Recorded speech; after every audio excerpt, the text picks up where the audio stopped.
L'histoire de la communication, c'est celle de l'humanité. Sans communication, point de sociétés humaines. Les paroles s'envolent, dit-on. En représentant l'univers qui l'entoure, l'homme préhistorique franchit une première étape. Inscrire durablement une information compréhensible par d'autres que soi. À quelques millénaires de là, l'écriture devient un formidable moyen de résumer et transmettre une pensée complexe en quelques signes simples. Le deuxième défi de la communication fut le choix du support.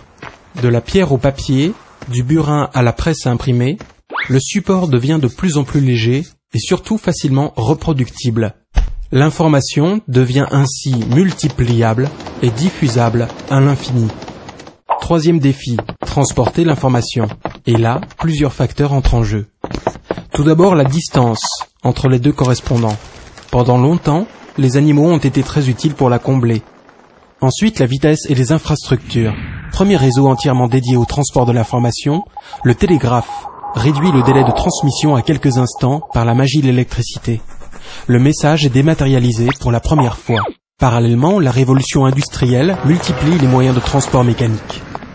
La prochaine étape est le transport de la voix, puis de l'image, ce qui signifie aussi un volume de données de plus en plus important à faire passer dans les réseaux.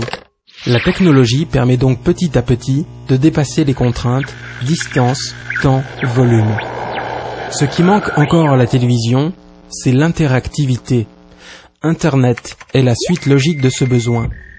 Il permet d'échanger en temps réel toutes sortes d'informations, images, musique, vidéos. Encore faut-il que les réseaux de télécommunications soient performants pour absorber ce trafic. Or, depuis que le téléphone a été installé il y a un demi-siècle, ils ont très peu évolué. Conséquence, les tuyaux finissent par saturer. Ça rame, comme dirait l'autre. Finalement, la seule solution, c'est d'agrandir les tuyaux, en utilisant une technologie d'avenir dont les capacités sont suffisantes pour les prochaines décennies. Il s'agit de la fibre optique. Alors, nous serons bien connectés au reste de la planète, les entreprises pourront continuer à travailler avec leurs clients et fournisseurs, et les habitants pourront se dire « citoyens du monde ».